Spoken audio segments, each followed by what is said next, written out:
Hey, nice to see you. Welcome back. So today, you guys just saw me unload 2 bags of pumice that's sitting right there. But we're going to be using that for a special project that I'm super excited about. Let's go take it out, take a look at it inside the fish room.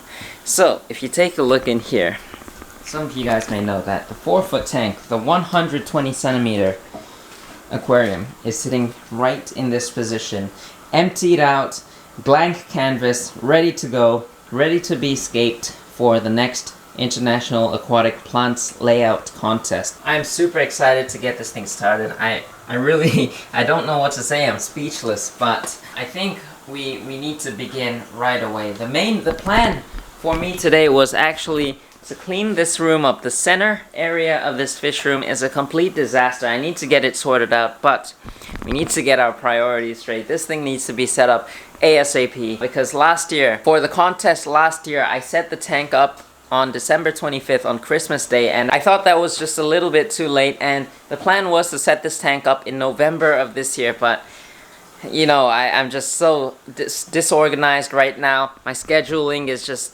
it just sucks, and I've been putting this thing off, so right now it's actually a week before Christmas, so we're almost at that time again, so I really gotta get this thing set up, so I think let's begin.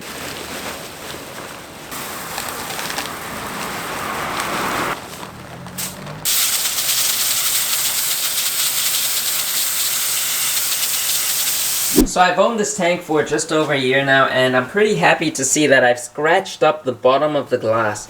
If you take a close look at the bottom panel of this glass, you'll see scratches, these white markings.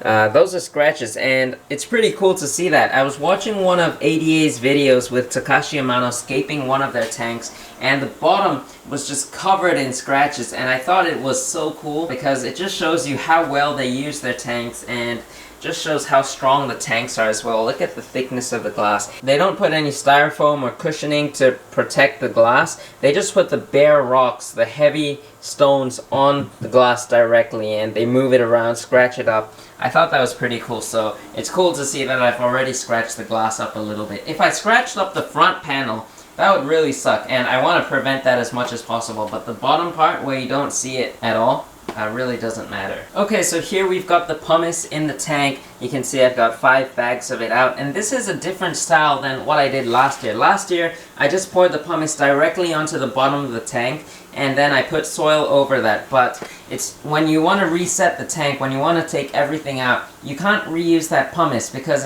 it's gonna take forever to separate the pumice from the soil. So this year, I'm trying something new and bagging up these stones so that I can hopefully reuse them again next year. And I think this is also a way that many diorama aquascapers do this to create height. They'll go like halfway up the tank just using pumice or lava rock just to create height for the scape. But I want to do a nature style aquarium, so I don't need that much height, and I just want to try something new. So right now I'm gonna go through some of the driftwood that I've picked out. This one being the main piece. This driftwood looks absolutely amazing. But then the others are just basically pieces of straight branch sticks. So yeah, I'm probably gonna put this on time lapse so that I can focus on the scape, and I'll talk to you more about it in just a moment.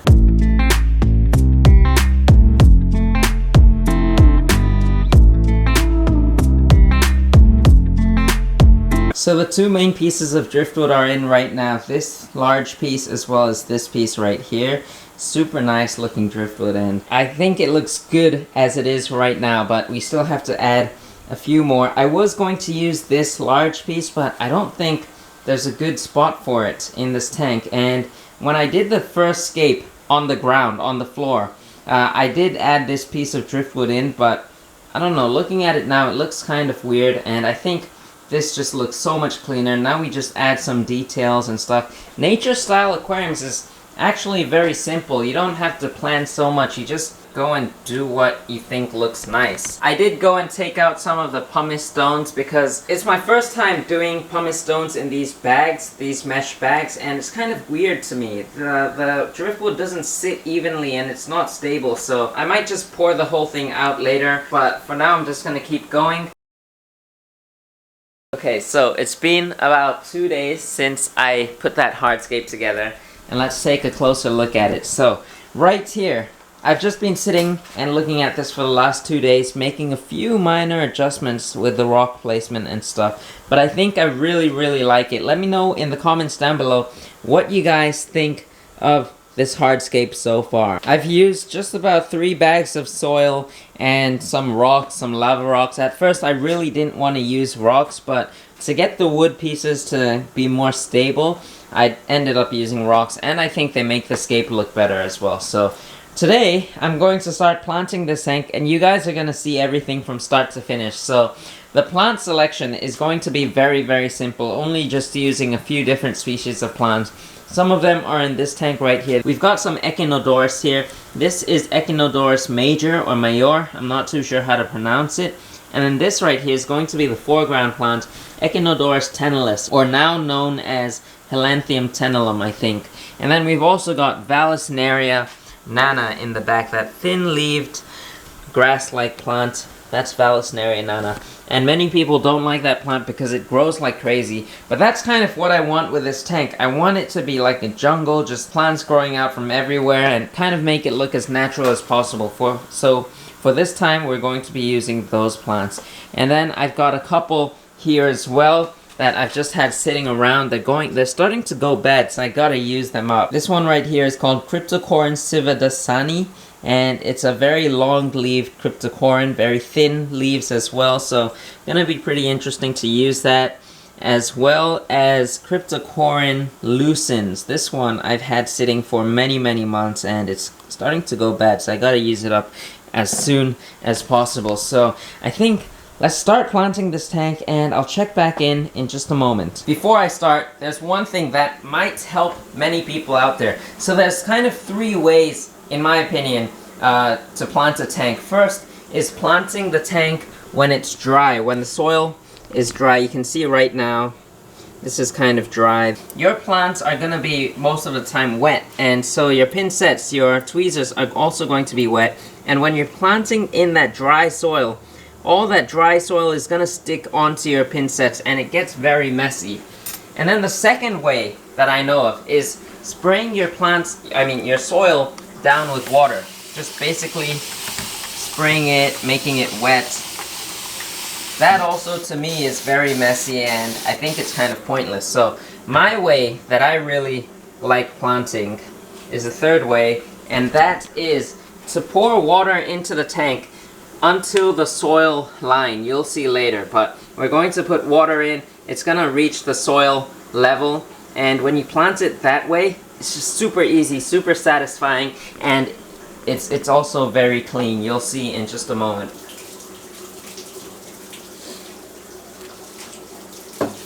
Okay, so here you can kind of see we've got the water level slightly above the soil level, which is perfectly okay. Planting is super easy like that. And towards the back, it's still really dry back there because we sloped up the soil. So if you take a look from the side, you can see clearly we've got about 3-4 centimeters of soil in the front, and then towards the back we've got more than 10 centimeters, and that's to create a sense of depth. So we're going to start planting the foreground and then slowly move on towards the back and fill water up at the same time as we go.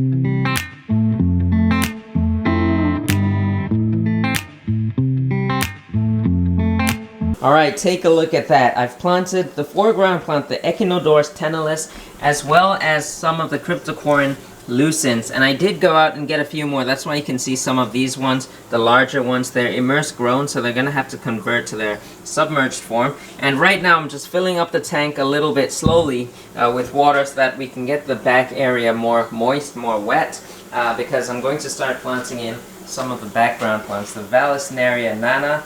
This is just some that I've been growing out in this tank for the last 2 months. So I started with a few, now I have quite a bunch, and we're going to start planting these. So let's get these out and plant them.